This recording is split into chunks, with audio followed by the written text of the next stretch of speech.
रामधारी गुप्ता, खंड 1, प्रतिलेखन संख्या 789, 160 WPM, 5 सेकंड में शुरू होगा।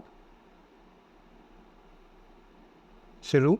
अध्यक्ष महोदय, 10वीं पंचवर्षीय योजना पर विचार करते समय सदन के दोनों पक्षों के सदस्यों ने जो महत्वपूर्ण प्रश्न उठाए हैं उन पर विचार किया जाना बहुत आवश्यक है। अध्यक्ष महोदय, 9वीं पंचवर्षीय योजना का अब अंतिम वर्ष चल रहा है और इस योजना के अंदर जो चीज़ें कही गई हैं ऐसा लगता है कि उसके अंदर परिवर्तन करना कठिन है, बदला भी नहीं जा सकता। अध्यक्ष महोदय, कुछ चीज़ें की जा सकती हैं, उसके अंदर आज भी कुल कितना खर्च है यह तय नहीं किया गया, केवल कटौती ही निश्चित की गई है।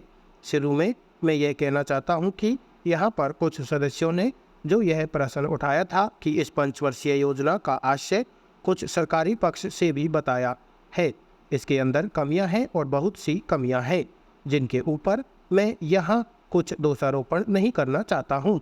मैं चाहता भी हूँ कि इस तरह से प्रश्न न उठाए जाएं तो ज़्यादा अच्छा है। यह योजना सरकार ने बनाई है, यह योजना मंत्रिमंडल ने पहले बनाई और अनुमोदन होने के बाद भी इसमें कुछ कमियां रह गई हैं, तो यह कमी रहने का दोष किसके ऊपर है? मैं समझता हूँ सदन के सभी सदस्य इसको जानते हैं। बहुत से लोगों ने दिल्ली के प्रश्न उठाए जो दिल्ली के साथ अन्याय किया गया है, तो मैं समझता हूँ इस बारे में सब आवाज़ उठाएं। इस बात की आज ज़्यादा ज़रूरत है। मैं यह कहना चाहता हूँ भारत सरकार से या जिन्होंने ये सारी योजनाएं बनाई उन्होंने वास्तव में यहाँ के साथ बड़ा बुरा किया, यहाँ के साथ अन्याय किया, क्योंकि उन्होंने इस पंचवर्षीय योजना को बनाते समय ध्यान नहीं दिया कि क्या योजना बना रहे हैं, गलत बना रहे हैं या सही बना रहे हैं, इनसे क्या लाभ हानि होगा, इन सब बातों पर उन्होंने विचार नहीं किया। तो मैं समझता हूँ ऐसी परिस्थितियों के अंदर यह बात ठीक नहीं है। ऐसी दशा में यहाँ पर 5 वर्षों में आने वाली योजनाएं बेकार बनकर रह जाएंगी। जो कटौती निश्चित की गई है उसको समाप्त करना चाहिए ताकि दिल्ली को हम अंतर्राष्ट्रीय स्तर का एक आदर्श नगर बना सकें। यह बहुत ही आवश्यक है यदि हम इस स्थान की उन्नति चाहते हैं। इसलिए अब मैं अपना कथन इन शब्दों के साथ ही समाप्त करता हूँ। अध्यक्ष महोदय, आपने मुझे 10वीं पंचवर्षीय योजना पर बोलने का अवसर दिया, इसके लिए मैं आपका आभारी हूँ। आपने मुझे कम समय दिया, इसके लिए भी आभारी हूँ। अभी मेरे से पूर्व कुछ सदस्यों ने हम पर यह आरोप भी लगाया कि हम योजना में विश्वास नहीं रखते। उन्होंने तो यह भी कहा कि हमारे चुनाव घोषणा पत्र में भी उनको इस बारे में कुछ नज़र नहीं आया। मैं इस बारे में यह निवेदन करना चाहता हूं कि उन्होंने कोई दूसरा घोषणा पत्र देखा, गलत घोषणा पत्र पढ़ा और उसी को हमारा घोषणा पत्र समझ बैठे। लेकिन मैं यह कहना चाहता हूं कि हमारा घोषणा पत्र इस समय मेरे पास है। इस घोषणा पत्र में हमारी घोषणा में योजना के बारे में स्पष्ट रूप से कहा गया है कि हम योजना पर विश्वास रखते हैं, लेकिन ऐसी योजना पर विश्वास नहीं रखते जो जनता के दुखों को दूर नहीं कर सकती, जो जनता के कष्ट दूर नहीं कर सकती।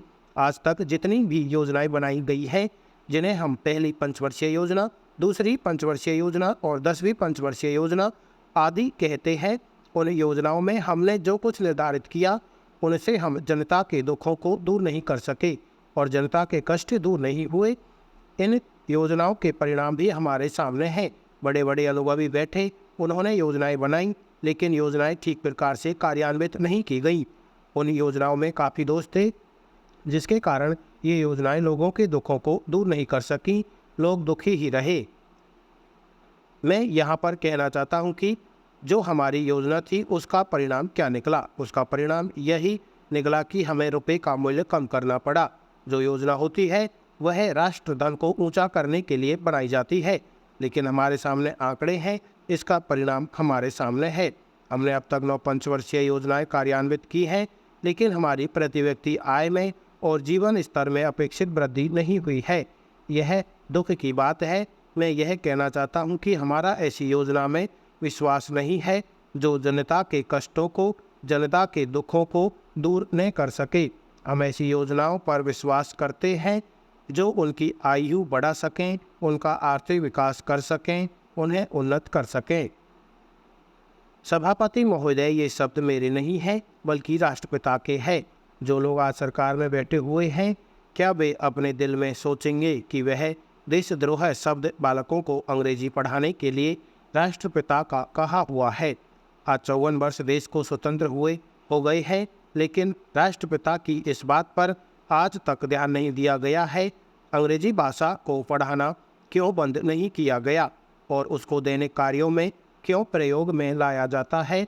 मैं इस बात को कई बार इस सदन में कह चुका हूं और मैंने इस विधान परिषद की नियमावली में 1 वर्ष पहले एक संशोधन भी रखा था, लेकिन मेरा दुर्भाग्य है कि वह संशोधन वर्ष भर से इस सदन में प्रस्तुत नहीं हो सका। मेरी अपनी राय है कि कम से कम दैनिक कार्यों के लिए यदि सरकार अंग्रेजी भाषा पर बंधन लगा दे तो बहुत अच्छा हो और जो यह अनुशासनहीनता है वह भी समाप्त हो जाए। सभापति महोदय, जैसा कि मेरे मित्र ने कहा, लड़कों के माता पिता अंग्रेजी का प्रयोग करते हैं और उनके शिक्षक भी उसका प्रयोग करते हैं, फिर बालकों पर उसका प्रभाव क्यों नहीं पड़ेगा?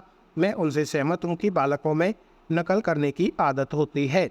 जैसा वे अपने बड़ों को करते देखते हैं वैसा ही वे करते हैं। अगर हम कोई बुरा काम करेंगे तो उसका प्रभाव बालकों पर अवश्य पड़ेगा।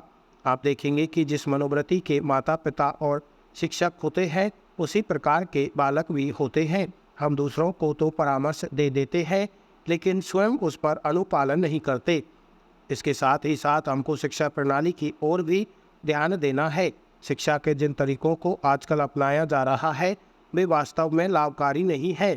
सरकार की ओर से इस प्रकार का आदेश होना चाहिए कि 14 वर्ष तक बालकों को अपनी मातृभाषा में ही शिक्षा दी जाएगी और दैनिक कार्यों में भी अंग्रेजी का प्रयोग नहीं होगा। इस प्रस्ताव में अनेक महत्वपूर्ण बातों की ओर ध्यान दिलाया गया है। मैं समझता हूं कि जब माननीय प्रधानमंत्री जी इसका उत्तर देंगे तो कह देंगे कि हम बहुत सी बातों पर कार्यान्वयन कर रहे हैं, लेकिन मैं समझता हूं कि उन पर कोई कार्यान्वयन नहीं हो रहा है। स्टॉप।